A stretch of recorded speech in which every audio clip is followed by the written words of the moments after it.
BTV news के प्रस्तुत करता है Patel plywood door and hardware, Harimangalam lawn के सामने, गोंदिया रोड, बालाघाट।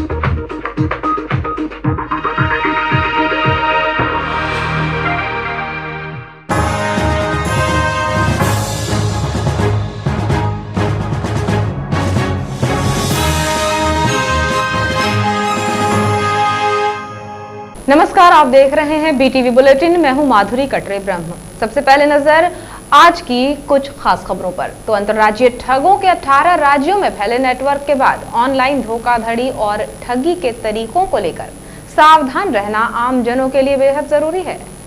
पुलिस जांच में ये बात साफ हुई है कि ठगों ने तरीका बदला है और clone app, credit card, social media और अन्य माध्यमों से ठगी का शिकार बनाया जा रहा है, जबकि इंटरनेट पर नामी कंपनियों के ऐप के नाम से मिलते जुलते नामों का फायदा उठाकर लोगों के बैंक खातों से रकम पार कर ली जाती है। बालाघाट में हाई प्रोफाइल साइबर क्राइम का पर्दाफाश करने के बाद पुलिस अधीक्षक ऐसे ही कुछ बातों को साझा कर सचेत रहने की नसीहत दे रहे हैं। एक दिन पूर्व ही बालाघाट जिले से हाई प्रोफाइल अंतर्राज्यीय साइबर क्राइम से जुड़े मोबाइल की फर्जी खरीदी बिक्री का भांडाफोड़ पुलिस ने किया है। ठगी का ये गिरोह शातिराना ढंग से जीएसटी आयकर की चोरी कर रहा था और इसका नेटवर्क देश के 18 राज्यों में फैला हुआ है। बीते 6 महीनों में 20 करोड़ से ज्यादा की मनी लॉन्ड्रिंग की गई और क्रेडिट कार्ड और बैंक खातों से रकम पार कर धोखाधड़ी कर ली गई।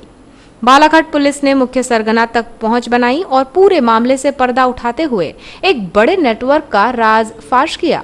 ठगी के इस मामले में प्रकाश में आया कि ऑनलाइन शॉपिंग और बैंकिंग का कर्ज बढ़ने के साथ ही ऑनलाइन ठगी के मामले भी बढ़ रहे हैं। खरीदार की सुविधा देने वाली कंपनियों को ऐप का क्लोन बनाकर बदमाश ठगी को अंजाम दे रहे हैं। ऐसी शिकायतें लगातार बढ़ती जा रही हैं, जिसे लेकर अब अधिक सतर्क रहने की जरूरत है। इस संबंध में पुलिस अधीक्षक अभिषेक तिवारी से ठगी के तरीके और इससे आमजन कैसे बचें, इस विषय पर चर्चा की गई। तो उन्होंने बताया कि ठगी से बचने के लिए ग्राहक किसी भी अनजान व्यक्ति, भले ही वो फोन पर अधिकारी होने की जानकारी बता रहा हो, लेकिन अपने क्रेडिट कार्ड, डेबिट कार्ड आदि की कोई भी जानकारी उन्हें ना दें और न ही किसी को अपना ओटीपी बताएं।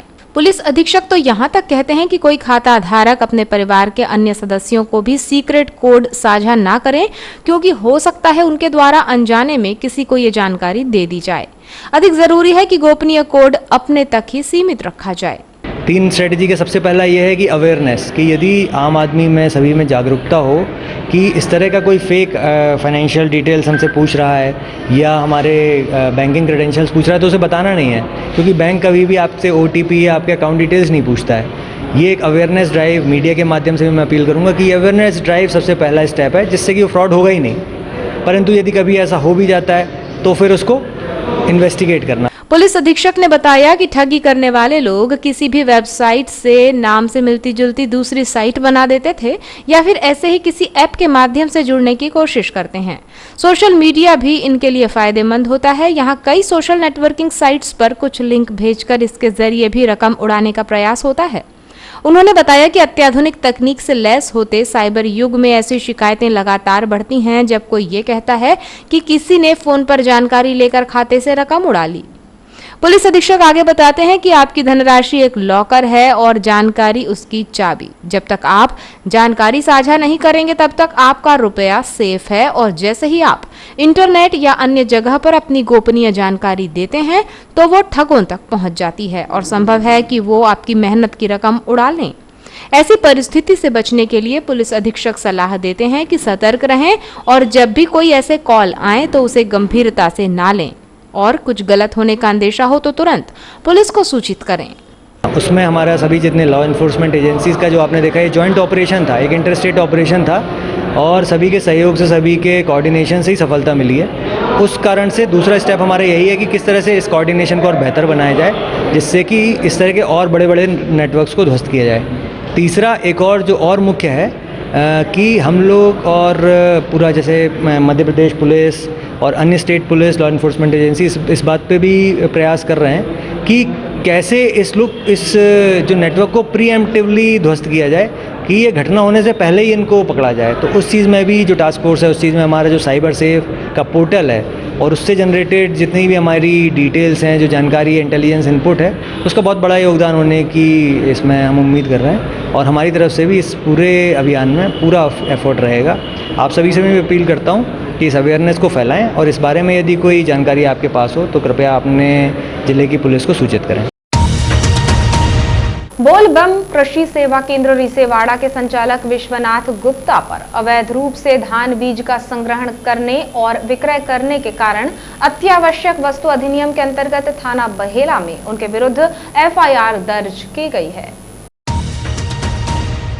उप संचालक कृषि CR गौर से प्राप्त जानकारी के अनुसार लांजी के वरिष्ठ कृषि विकास अधिकारी वीरेंद्र कुमार ककोटिया द्वारा 10 जून को बोलबम कृषि सेवा केंद्र रिसेवाड़ा का आकस्मिक निरीक्षण किया गया तो पाया गया कि वहां पर विभिन्न कंपनियों का धान बीज किसानों को विक्रय के लिए भंडारित कर रखा गया है।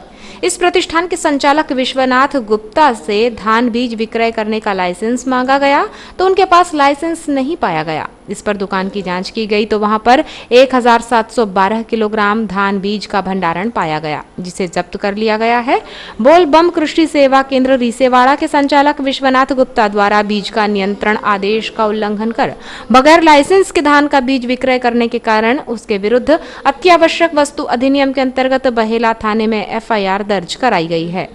उप संचालक कृषि श्री गौर ने चेतावनी दी है कि जिले में कोई भी व्यक्ति बिना लाइसेंस के धान या अन्य फसलों का बीज विक्रय न करे, अन्यथा उनके विरुद्ध कड़ी कार्यवाही की जाएगी।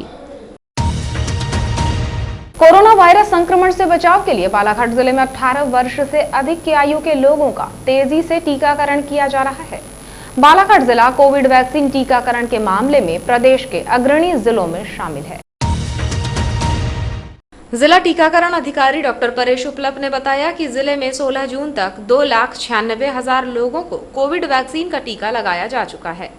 इसमें से 2,52,000 लोग कोविड वैक्सीन का पहला डोज लगा चुके हैं। अब लोग कोविड वैक्सीन टीकाकरण के प्रति अधिक जागरूक हो गए हैं और टीका लगवाने के लिए निर्धारित दिनों में स्वयं ही टीकाकरण केंद्र पर आ रहे हैं। डॉक्टर उपलब्ध ने बताया कि 16 जून बुधवार को इतवारीगंज सब्जी मंडी टीकाकरण शिविर में कोविड वैक्सीन का टीका लगाने के साथ ही आयुष्मान भारत योजना के अंतर्गत CSC सर्च इन्फोटेक संचालक राकेश वर्मा द्वारा लगभग 75 हितग्राहियों के आयुष्मान कार्ड बनाए गए हैं, जिसमें सभी वार्डों के हितग्राहियों द्वारा टीकाकरण के साथ साथ इस सुविधा का भी लाभ प्राप्त किया गया। बालाघाट नगर में 9 मई से स्थायी रूप से शासकीय PG कॉलेज में आयुष्मान कार्ड बनाए जा रहे हैं। ये थे अब तक के खास समाचार, फिर मुलाकात होगी। नमस्कार।